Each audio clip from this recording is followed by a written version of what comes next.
For over 1,000 years, Rome ruled the world. Its legions marched across continents, its emperors were worshipped like gods. From deserts to forests, every corner of Europe trembled at the sound of Roman boots. But then it vanished. No nukes, no plagues, no alien invasions, just 5 human mistakes. This is the story of how the greatest empire in history collapsed, not with a bang, but with a series of brutal miscalculations that brought the eternal city to its knees. You've heard how Rome rose. Now, let's break down how it fell. Rome didn't fall because it was weak. It fell because it tried to do too much. In the beginning, Rome was just a city. A republic fighting neighbors like the Etruscans and Samnites, but victory bred hunger. And soon, that city devoured all of Italy. Then came Carthage, then Gaul, then Greece, then Egypt. By the time of Emperor Trajan, Rome had ballooned into an empire of 5 million square kilometers, from the green hills of Britain to the deserts of Arabia. But with every new province came problems, longer borders, more enemies, and cultural fragmentation. Think about it. Communication across the empire took weeks. It could take a month just to send a message from Britain to Syria. In a world of constant threats, that's a death sentence. The frontiers were especially volatile. Germania in the north, the Parthians in the east, Berber tribes in the south. Roman generals were constantly marching troops back and forth to plug holes in the frontier. And then there was the manpower issue. Rome's army was built for conquest, not defense. But defending thousands of miles of border meant stretching legions thinner and thinner. Recruitment became harder, desertion became common, and the cost of maintaining a standing army across multiple continents began to bankrupt the state. The size of the empire was both its greatest strength and its greatest curse. And the conquered? They didn't all become loyal citizens. Many revolted. The Jewish revolts in Judea, the Boudiccan uprising in Britain, the revolts in North Africa. Every year another fire had to be put out. Eventually emperors had to build massive walls, like Hadrian's Wall, not to expand, but to contain. The empire had turned inward. Rome was no longer a force of growth. It was a fortress in retreat. The bigger Rome got, the harder it became to manage. Overexpansion had become a burden, and it was dragging the empire toward collapse. And when expansion stopped, so did the wealth.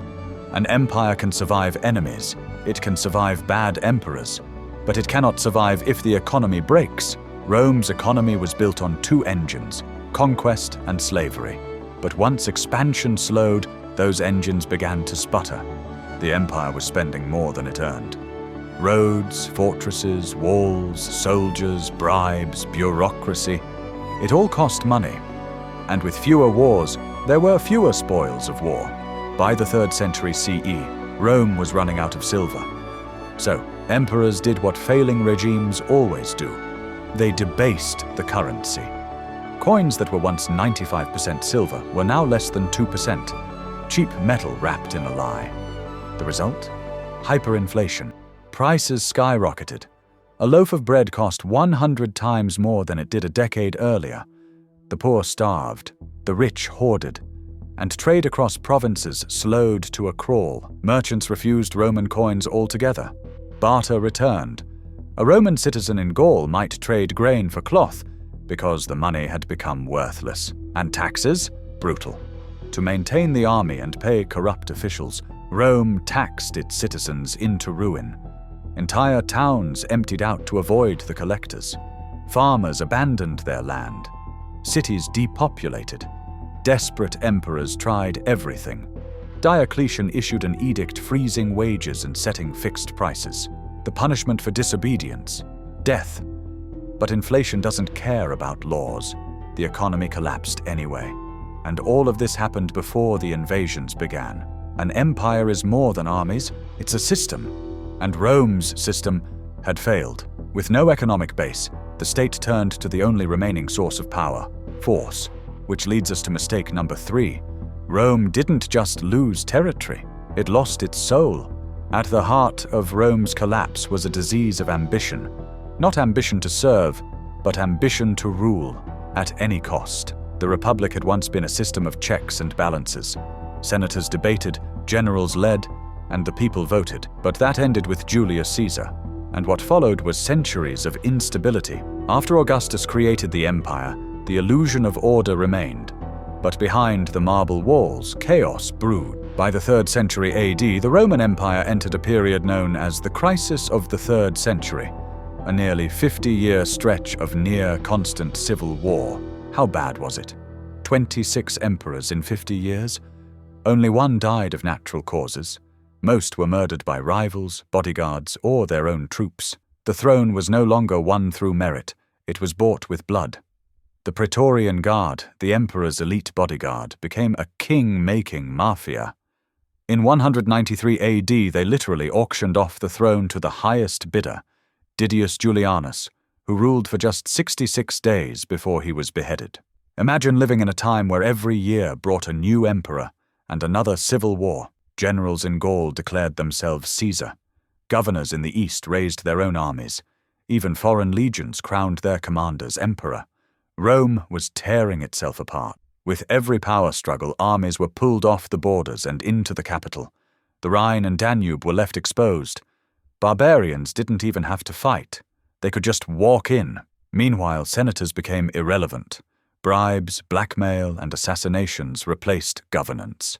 And for the average Roman, there was no hope. Food shortages, overtaxation, and roving bandit armies turned the countryside into a nightmare. The emperors didn't rule. They survived. Diocletian finally restored order by ruling like a god-king, splitting the empire in two and demanding divine status. But even that wasn't enough. The message was clear. Rome no longer had a government. It had a revolving door of tyrants. And when rulers care more about survival than stability, empires fall. If you can't defend your own empire, is it really yours? Rome was built by citizen soldiers, men who served with pride because they were defending their homeland. But over time, that changed. As the empire grew, recruitment slowed. Roman citizens no longer wanted to fight endless wars in distant provinces. Military service became a burden, not an honor. So Rome turned to outsiders. Explainer slide, federati. Barbarian tribes paid in land, gold, or titles to fight for Rome. Visigoths, Ostrogoths, Franks, Vandals, even Huns. Rome hired the very people they used to conquer. At first it worked. These warriors were tough, loyal to their commanders, and desperate for land. But they weren't loyal to Rome. They had no reason to be. As Roman officers lost command of their own legions, tribal leaders rose in influence. Commanders like Alaric the Visigoth were trained by Rome, then turned against it. In 378 AD, disaster struck at the Battle of Adrianople. The Eastern Emperor Valens, overconfident, marches into battle against Gothic forces. He expects a quick victory. Instead, his entire army is encircled and slaughtered. Valens himself disappears. His body is never found. It was one of the worst defeats in Roman history. Nearly 20,000 Roman soldiers dead. And the Gothic threat stronger than ever. Why? Because Rome had trained and armed them. Even worse, Rome started giving barbarian leaders entire regions to rule, essentially saying, protect this land, and it's yours. The line between Roman and foreign blurred until it didn't exist. By the early 400s, Rome's generals weren't even Roman. Stilicho, a Vandal, Ricimer, a Suebi, Odoacer, a Syrian, who would eventually end the Western Empire. The Roman army was now a Frankenstein's monster, patched together from tribes that cared more about their own survival than the empire's glory. And in 410 AD, that monster turned on its creator. Alaric, the former Roman general, sacked Rome. The Eternal City had been breached for the first time in 800 years. Rome had fallen to its own recruits. It wouldn't be the last time. When the empire needed its own citizens most, they were gone. And the men holding swords weren't fighting for Rome, they were fighting for themselves. An empire can't outsource its own survival. By the late 3rd century, Rome was on the brink, battered by civil wars, economic collapse, and barbarian invasions. To save it, Emperor Diocletian made a bold decision. He split the empire in two.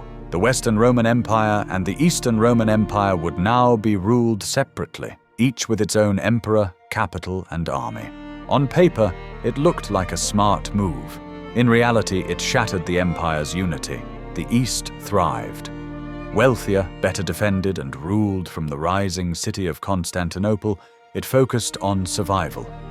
The West, poorer and under constant attack, withered, and when the West called for help, during invasions, famines, or the sack of Rome in 410 AD, the East often stayed silent. What had once been one Rome became two worlds with different priorities. This division wasn't just political, it was psychological. Latin faded in the East, replaced by Greek. Roman identity split. Loyalty to the empire eroded, and as trust vanished, provinces broke away. Britain, Gaul, Spain, they were left to fend for themselves. Rome had become a patchwork of local warlords, not a unified power. The worst part? The split taught leaders that division was a solution. Instead of fixing broken systems, they just carved the empire into smaller pieces. No one fought for Rome anymore. They fought for survival. The great unifying idea of Rome was dead. In the end, the eastern half lived on as Byzantium, but it wasn't truly Rome. And the West? It collapsed completely. The empire didn't fall in a single moment. It fell the moment it stopped being one.